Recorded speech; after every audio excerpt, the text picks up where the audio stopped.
State fans to Davis Wade Stadium at Scott Field, where the Bulldogs have defeated Bowling Green 45-14. No surprise, Steve. The margin expected, a good score, a lot of offense, some pretty decent defense at times. What do you want to talk about, the positives or the negatives right now? Well, there really weren't a lot of negatives. I mean, I think the first thing, special teams play was outstanding today. You know, it wasn't just average. It was outstanding. We get a 53-yard field goal, our first since, 2019, I think, according to Mike Nemeth's research. But special teams is good. You had some good returns. You had some good coverage. I thought Tulu was good. Xavier Thomas was good. I like the fact that we came out and deliberately fed the football to Tulu Griffin early in the ballgame on offense, found a way, like Steve Spurrier told us, we got to find a way to get the football in his hands more. And that's kind of been the outcry of the fan base, too. They did that today, didn't have the big play, but the thing that we've learned about Tulu is he can take that 5-yard hitch and turn it into a first down more times than not. Yes, and several dogs did have big plays. I think 11 guys had double-digit catches for a yardage on catches, some 30-yard catches, 20 yards. And what stood out to me is, this offense the first 3 weeks has thrived on yards after the catch. Today there weren't as much of that because balls were being caught farther downfield. Will Rogers was getting the ball to them, and that's going to play into my own story about the offensive line. He had time to do that, but he also picked the right guys, right places, and got the ball there, and it showed in the passing statistics. It did, and there's some of our fans are like, oh, we gave up a couple sacks. We talked about this in our video yesterday. Bowling Green had the 4th highest number of sacks in the country, so you knew they were going to get home every once in a while, and they did. They overwhelmed the line a couple times, and of course, Dollar Bill Johnson goes out for a little while. I thought Percy Lewis actually handled himself pretty well. There were some lapses, but I think after watching him play today, you feel like in the event he has to play for you, he's probably going to be okay there. But I thought the offensive line had some moments, but some other times today that there were some twists and some stunts. Early on, they really handled that delayed blitz really well, but a little bit later when they were coming off the edge, the state just got a little overwhelmed. And they went more often with Nick Jones out there at left tackle. The surprise to me was sliding in Stephen Lasoya at the left guard position. Now, we saw him practice there some in August, but as Will Rogers said, not a whole lot. But this guy, recruited to be the number 2 center, stepped right in and did a really capable job at guard, which really says as much about Coach Miller and how he prepared these guys left to right to be ready to play under any circumstances. Well, Lasoya was actually recruited to compete at right tackle, and they get him here, and he's not quite as big as listed, and found out that maybe perhaps he was better suited at guard, and then you needed a second-team center, and so they began to work him there, and he's really never done that before he got here. But, it's good to have options, and that's what a game like today is for, is you get some extension in the game and you get some guys in there to get some meaningful reps, not just to save wear and tear on your starters, but to get those guys some experience to begin to build some depth. Caleb Ducking, he had himself a day out there, obviously. And, of course, we saw him make a couple of great catches at LSU.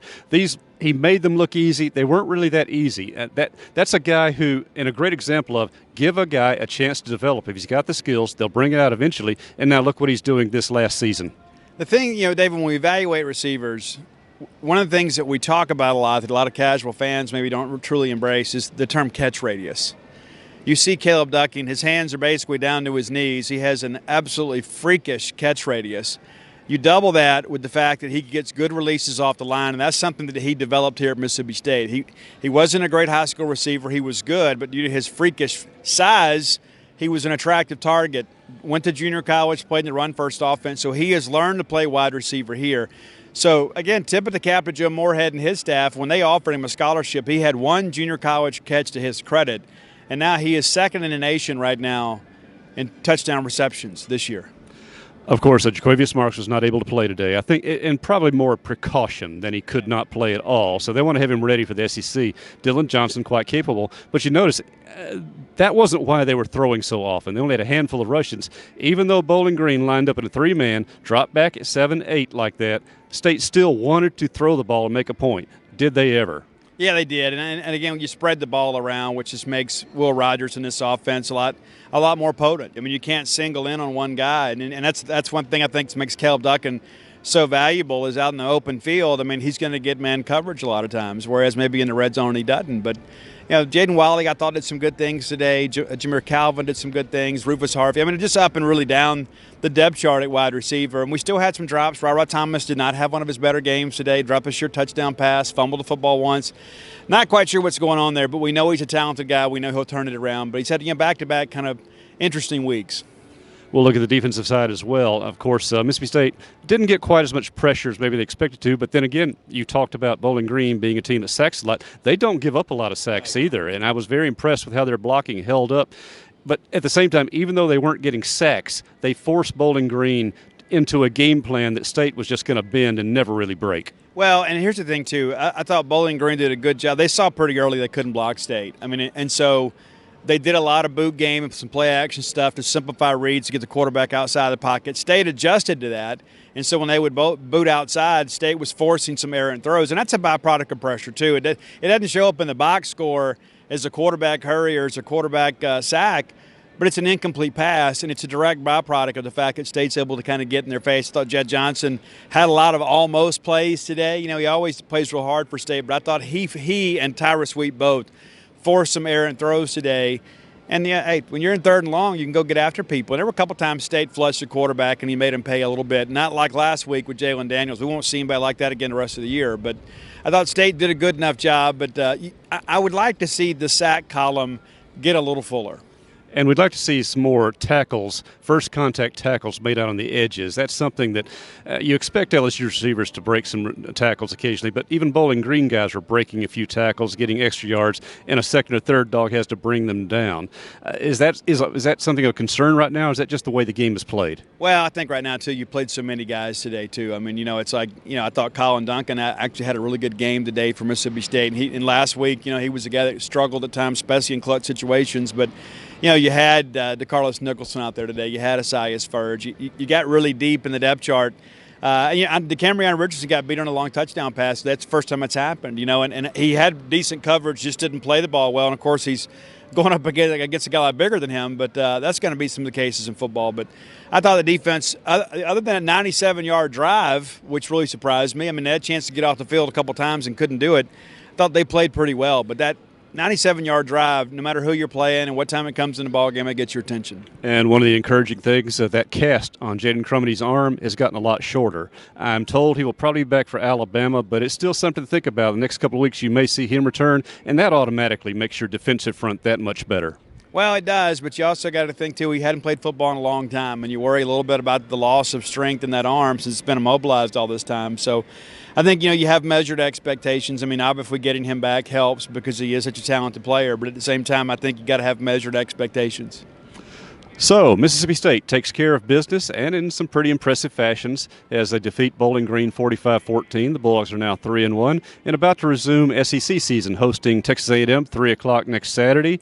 We're headed home to watch the Aggies and the Razorbacks play because that's State's next two opponents and try to get a read on what. What's your prediction for tonight with A&M and Arkansas?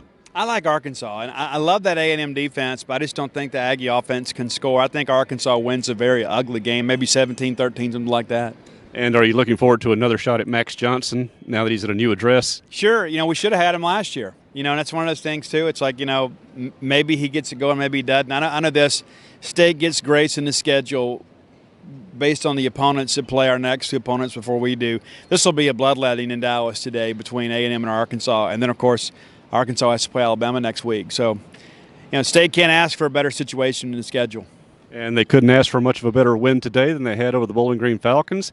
So here we are, getting ready to go into the SEC season, 2 more home games. I want to stress, be here this coming weekend against the Aggies, 3 o'clock SEC Network.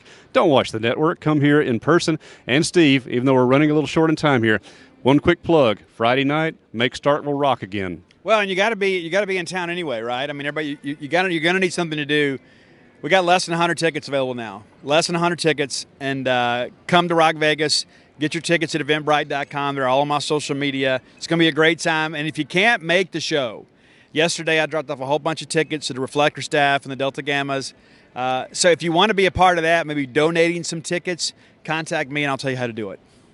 Rock Vegas next Friday night. Of course, Mississippi State Sports Hall of Fame has 5 inductees as well. Is it 5 or 6? Six. I'm sorry. I short counted them. 6 as well. So a busy weekend on campus. Big football game with the Aggies. No excuse not to be on campus this coming weekend. For Steve Robertson, Mike Nemeth, Paul Jones, Robbie Falk, and our whole Genes Page staff, this is David Murray from Scott Field. Have a good evening, folks.